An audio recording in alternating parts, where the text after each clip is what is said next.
এই মোবাইলের মধ্যে ইউসুফ নবীর ঘটনা দেখতে পাবেন। পাচ্ছেন না? পান না? ভিডিও করে ছেড়েছে। একটা সুন্দর যুবককে মেকআপ করিয়ে তাকে ইউসুফ নবী বানিয়েছে, একটা মেয়েকে মেকআপ করে তাকে জুলেখা বানিয়েছে, একজনকে বাদশা সাজিয়েছে। অথচ জানি না এই ছেলেটা কোন দেহ ব্যবসায়ীর ছেলে, এই মেয়েটা কি কারবার করে, এক চরিত্র কেমন। আপনি যখন এই ঘটনাটা দেখবেন মোবাইলে কিংবা টিভিতে, আপনার ব্রেনে ধরে গেল এই ছেলেটা ইউসুফ। অথচ ইউসুফ নবীকে আপনারা কেউ দেখেছেন? চলুন আমার ভাই, আপনি নিজেকে মুমিন বলছেন, আপনি ইমানদার বলছেন, যাচাই করব আজকে। যারা এখানে আছেন, নামাজ পড়েন কিংবা পড়েন না, রোজা রাখেন কিংবা রাখেন না, শুনে যান, 5টা কথার উপরে বিশ্বাস আর আমল করতে হবে। সবাই করবেন? জোরে বলুন ইনশাআল্লাহ। কটা বললাম? 5টা। আমার আল্লাহ কোরআনে বলেছে। এরপরে কোরআনে যাব আলোচনা। মুসলমান ভাই, আপনি নিজেকে মুমিন বলে দাবি করছেন, শুনেলেন? কেউ যদি বলে এই পুরো গ্রামের মধ্যে আমি ছাড়া আর একটাও লোক ভালো লোক নাই, জানবেন ওই মালটা বেশি বলবে। কথা বুঝতে পেরেছেন? যে বলবে আমার মতো নামাজি আমার গ্রামে কেউ নাই, জানবেন মালটা বলবা না। ডিসকাস করুন, আমি বলে যাচ্ছি। আমার আল্লাহ কোরআনে দিয়েছেন 5টা শর্ত। এগুলো যারা মানবে, বিশ্বাস করবে, তারাই একমাত্র কামিয়াব। কোরআন খুলুন, সূরা বাকারা। কোন সূরা বললাম? সূরা বাকারা, একবারই প্রথম। আলিফ লাম মিম যালিকাল কিতাবু লা রাইবা ফীহি হুদাল লিল মুত্তাকিন আল্লাযীনা ইউমিনুনা বিল গায়বি ওয়া ইউকিমুনাস সালাহ ওয়া মিম্মা রাযাকনাহুম ইউনফিকুন ওয়াল্লাযীনা ইউমিনুনা বিমা উনজিলা ইলাইকা ওয়া মা উনজিলা মিন ক্বাবলিক ওয়া বিল আখিরাতি হুম ইউকিনুন। আলিফ লাম মিম, আলিফ লাম মিম রা তাসিন তাসিন মিম ইয়াসিন কাফ হা ইয়া আইন সাদ। কোরআনে যতগুলো এরকম হরফ আছে, এগুলোর নাম হচ্ছে হরফে মুকাত্তাত। এর মানেটা আল্লাহ ছাড়া পৃথিবীর কেউ জানে না। আমি আল্লাহ কিয়ামতের দিনে আমার বান্দাদের সামনে বর্ণনা করব। সুবহানাল্লাহ। এর পরের আয়াত যালিকাল কিতাবু লা রাইবা ফি। আমার এই কোরআনে বিন্দু মাত্র সন্দেহ নেই। কেউ সন্দেহ করবেন না, জোরে বলুন ইনশাআল্লাহ। বিন্দু মাত্র সন্দেহ নেই আমার এই কোরআনে হুদাল লিল মুত্তাকিন। যারা মুত্তাকি হবে, বিশ্বাসী হবে, তাদের জন্য আমার কোরআনে উপদেশে ভরা আছে। জোরে বলুন সুবহানাল্লাহ। আচ্ছা, শুধু মুসলিম ভাইরা কোরআন পড়ে না, অমুসলিম ভাইরাও পড়ে? অমুসলিম ভাইরাও পড়ে। কিন্তু কে কে পড়েছেন? হরেন নরেন গগেন নয়, এগুলো তো আলাদা। কবিগুরু রবীন্দ্রনাথ ঠাকুর কোরআন পড়েছেন, ঈশ্বরচন্দ্র বিদ্যাসাগর কোরআন পড়েছেন, বঙ্কিমচন্দ্র কোরআন পড়েছেন, আইনস্টাইন কোরআন পড়েছেন, শ্রীরামকৃষ্ণ কোরআন পড়েছেন, রাজা রামমোহন রায় কোরআন পড়েছেন। আল্লাহর কসম করে বলছি, এদের কোরআন পড়ার আপনার মসজিদে একজন মূর্খ মুসল্লির কোরআন পড়া আমার আল্লাহর কাছে আসমান আর জমিনের ফারাক আছে। এরা যখন পড়েছে জানার জন্য, মানার জন্য নয়। আর একজন মুমিন ব্যক্তি কোরআন পড়ে, আল্লাহ তুমি যা বলেছ সত্য বলেছ, যেটা দিয়েছ আমাদের জন্য উপদেশ দিয়েছ। সুবহানাল্লাহ। ওই জন্য একজন ইমানদার আর ওই শিক্ষিত, এদের দুজনের মধ্যে কোরআন পড়ার ফারাকটা হচ্ছে আসমান আর জমিনের ফারাক। একজন বিশ্বাসে, একজন অবিশ্বাস করে দেখেছে। চলুন, এরপরে আল্লাহ বললেন 1 নম্বর গুণাবলী, যারা হিদায়াতের উপরে আসতে চায়, যারা কামিয়াবি লাভ করতে চায়, 1 নম্বর আখলাক আল্লাযীনা ইউমিনুনা বিল গায়ব। তারা যেন না দেখে আল্লাহকে বিশ্বাস করে। সবাই করবেন? জোরে বলুন ইনশাআল্লাহ। আচ্ছা, আপনারা বলুন, আল্লাহকে কেউ দেখেছেন এখানে? আচ্ছা, দেখার ইচ্ছা আছে না? আরে কথা বলে না কেন? জোরে বলুন ইনশাআল্লাহ। এই শখটা ভালো শখ। দেখুন, আমাদের বাবারা যখন বলে তোর লেগে একটা মেয়ে দেখে এসছি, 1 সপ্তাহ পরে তুই যাবি, তো মনটা কি বলে? খালি মনে মনে হয় কবে আসবে শনিবারটা, দিন পেরোই না, মনেতে লাড্ডু ফুটে না। আমি আমার বিবিকে দেখবো, আমার জর্দাঙ্গিনী হবে, রাতের বেলায় আর ঘুম হবে না সেই যুবকে, কবে আমি দেখতে যাব। ফটোটা দেখেছে একবার, হ্যাঁ দারুণ লাগছে, কবে আমি সামনাসামনি দেখবো, দিন পেরুবে না। তোমার যেমন উতাল হয়, আমার মুসলমান ভাই আপনি ইমানদার হন, জান্নাতের দিকে আল্লাহ সুন্দর উপহার দিবেন। সেই উপহারের মধ্যে একটা মারাত্মক উপহার হচ্ছে আল্লাহ দিদার। জোরে বলুন সুবহান। আল্লাহ নিজে দিদার করাবেন জান্নাতি দিকে, এটা আল্লাহর একটা বহুত বড় উপহার। না দেখে আল্লাহকে বিশ্বাস। দেখুন এখন বর্তমান মুসলমানদের ইমানগুলো ধ্বংস হচ্ছে, সেটার জন্য কিন্তু মোবাইলও দায়ী আছে। মোবাইলে দেখবেন এখন বর্তমান এই মোবাইলের মধ্যে ইউসুফ নবীর ঘটনা দেখতে পাবেন, পাচ্ছেন না? পান না? ভিডিও করে ছেড়েছে। একটা সুন্দর যুবককে মেকআপ করিয়ে তাকে ইউসুফ নবী বানিয়েছে, একটা মেয়েকে মেকআপ করে তাকে জুলেখা বানিয়েছে, একজনকে বাদশা সাজিয়েছে। অথচ জানি না এই ছেলেটা কোন দেহ ব্যবসায়ীর ছেলে, এই মেয়েটা কি কারবার করে, এক চরিত্র কেমন। আপনি যখন এই ঘটনাটা দেখবেন মোবাইলে কিংবা টিভিতে, আপনার ব্রেনে ধরে গেল এই ছেলেটা ইউসুফ। অথচ ইউসুফ নবীকে আপনারা কেউ দেখেছেন? ওই হারামখোররা যারা তৈরি করেছে তারা কেউ দেখেছে? দেখেনি। এইখানে মুসলমানের ইমান ধ্বংস হচ্ছে। শুধু তাই নয়, দেখবেন আমি পরশু দেখলাম গাড়িতে আস্তে আস্তে হযরতে সাইয়েদনা বিলাল হাবশী রাদিয়াল্লাহু তাআলা আনহু, তিনার দেখছি ঘটনা বানিয়েছে। কালো একটা জংজঙে লোককে ছোট পাড়া কাপড় পরিয়ে তাকে মারছে, দিয়ে লিখেছে হযরতে বেলালের জীবনের করুণ কাহিনী, প্রতিবাদ করুন। এটার বিরুদ্ধে আল্লাহ কিয়ামতের দিনে এই সমস্ত হারামখোরগুলোকে জাহান্নামের রাস্তা অতিক্রম করাবে, যারা এইভাবে ইসলামকে ধ্বংস করতে চাইছে। অথচ আমরা বিশ্বাস করি না দেখে। সকলে জোরে বলুন ইনশাআল্লাহ।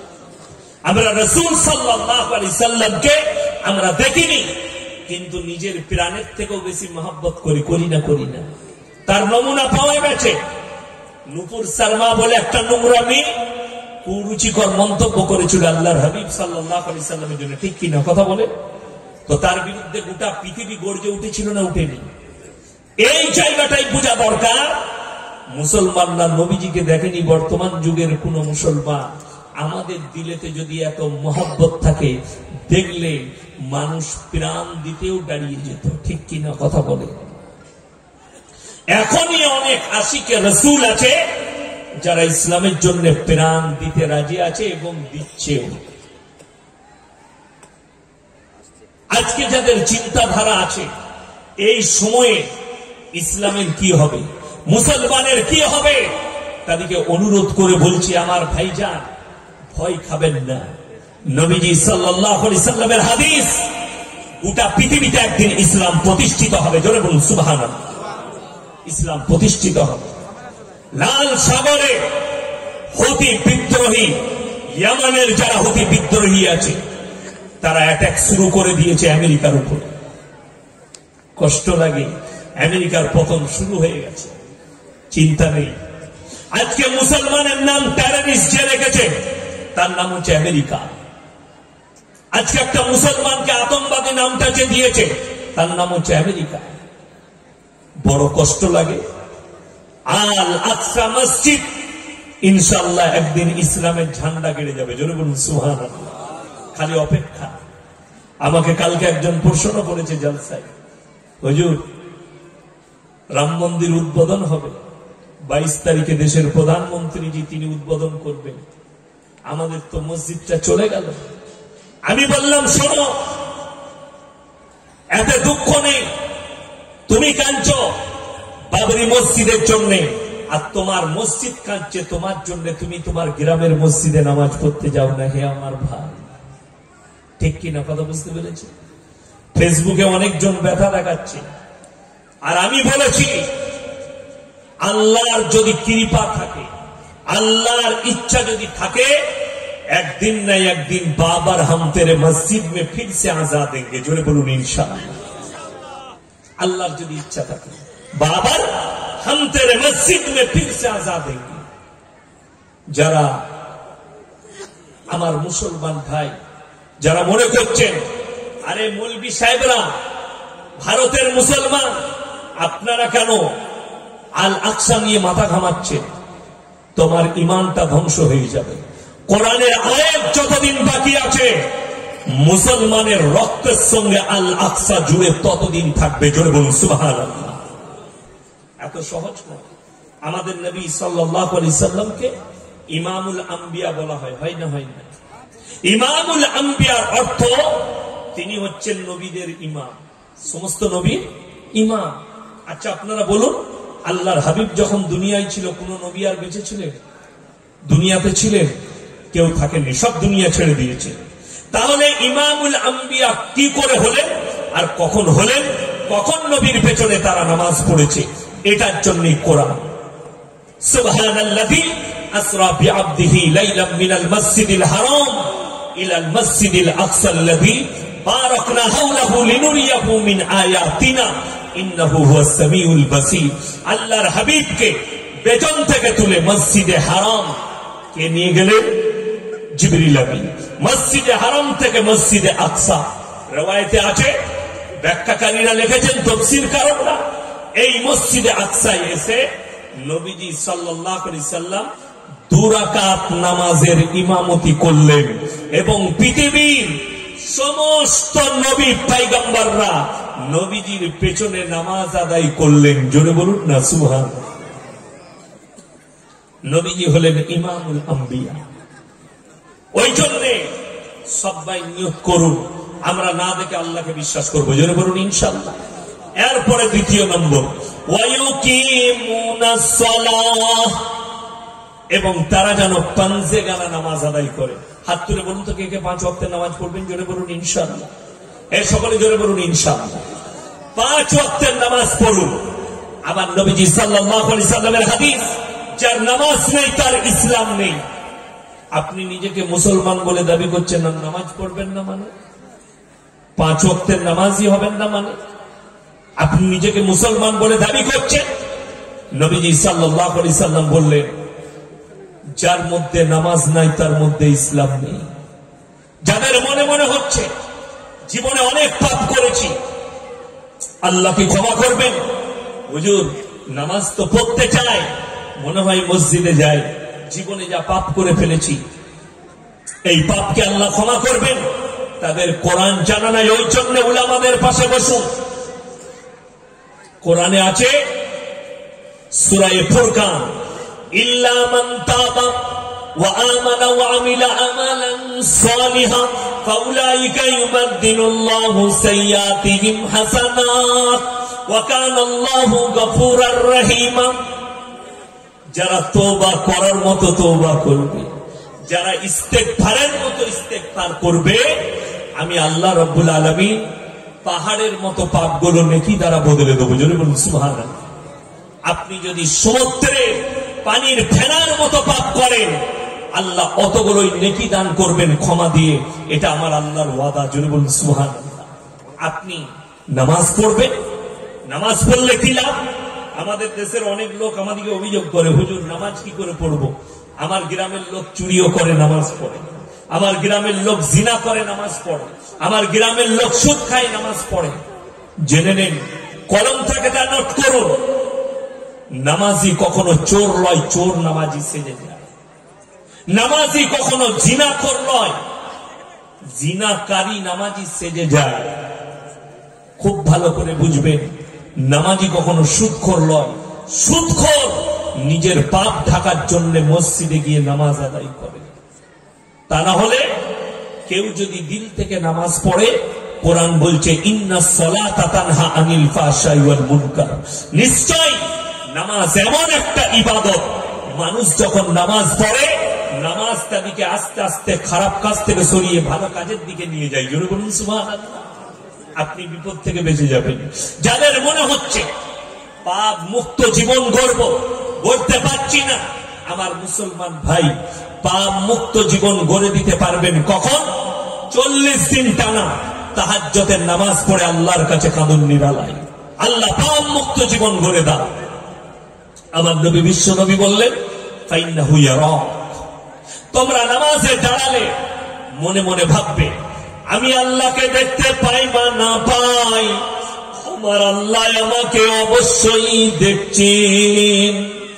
এটা মনে মনে ভাববে আমি আল্লাহকে দেখতে পাই বা না পাই, আমার আল্লাহ আমাকে অবশ্যই দেখছেন। ফাইন্নাহু ইয়ারাক, মনে মনে ভাববে। নামাজে দাঁড়িয়ে নামাজের মধ্যে মনোযোগ আসবে। এটা 2 নম্বর গেল। নামাজ কেউ ছাড়বেন না, জোরে বলুন ইনশাআল্লাহ। মায়ের দিকে বলছি, নামাজ অবশ্যই পড়বেন। তোমার বাড়ির কাজ করছো, একটু তাড়াতাড়ি রান্নাটা শুরু করো ফজরের নামাজ পড়ে, জোহরের আগে যেন নামাজ কমপ্লিট হয়। গোসল করে নামাজটা পড়ে নাও। এক জায়গায় শাশুড়ি বউ একটা দাস্তারখানে বসে খানা খান, দিনই পিজা তৈরি করুন। আজকে কষ্ট কোথায় জানেন? আপনি মুসলমান বলছেন, আমি আপনাদেরকে ডেমো দিয়ে যাব। আমি ব্যাখ্যা করে করে যাচ্ছি, একটা করে ভেঙে ভেঙে। একটা আয়াত থেকে আমি অনেক রং জায়গায় ঢুকবো, ঢুকে আবার ঘুরিয়ে ওখানে আসবো। এই নামাজে ঢুকেছি, নামাজ থেকে রাস্তায় বেরিয়েছি, সব জায়গা থেকে ঘুরিয়ে নিয়ে আসবো। আপনাকে নিয়ে এসে আপনার ব্রেনে ভেঙে ভেঙে ঢুকিয়ে দিতে চাই। আজকে দেখুন, আপনি আমি নামাজ পড়ছি, রোজা রাখছি, দিনদার, কিন্তু আপনি ভেবেছেন যে ইসলামে নামাজকে ফরজ করা হয়েছে? হয়েছে না হয়নি? 5 ওয়াক্তের নামাজ কি ফরজ? দ্বীনি শিক্ষা করা কি ফরজ? নারীদের পর্দাটাও ফরজ করা হয়েছে। মায়েদের পর্দা কি ফরজ। বাংলাদেশে একটা দল বেরিয়েছে, দলটার নাম হচ্ছে হিজবুত তৌহিদ। তাদের ইমামের নাম হচ্ছে সেলিম। দাড়ি ফাড়ি নাই, একটু ফেস কাট দাড়ি রেখেছে। সে নতুন করে ফতোয়া দিচ্ছে, ছেলে মেয়ে একসাথে দাঁড়িয়ে নামাজ পড়তে পারবে, মেয়েরা ইমামতি করবে, ছেলেরা পেছনে নামাজ পড়বে। জোরে বলুন নাউজুবিল্লাহ। আমাদের লেগে বলছে এই হুজুররা মৌলবীরা ধোঁকা দিচ্ছে সমাজকে, মেয়েদিকে পর্দায় রাখার কথা বলছে, অথচ আল্লাহর নবীর বিবি ব্যবসা করেছে। নাউজুবিল্লাহ বলে হাদিসটা ঠিক বলেছে, ব্যাখ্যাটা ভুল করেছে। নবীজি সাল্লাল্লাহু আলাইহি সাল্লামের প্রথম বিবি মা খাদিজাতুল কুবরা রাদিয়াল্লাহু তাআলা আনহা আরব দুনিয়ার 10টা বড় ব্যবসায়ীর মধ্যে তিনি একটা মহিলা ব্যবসায়ী ছিলেন। জোরে বলুন সুবহানাল্লাহ। কিন্তু যেদিন থেকে পর্দা ফরজ হয়েছে, সেই দিন থেকে আর কোনদিন নিজের হুজরা খানা থেকে পায়ের নখটা পর্যন্ত বার করেননি। জোরে বলুন সুবহানাল্লাহ।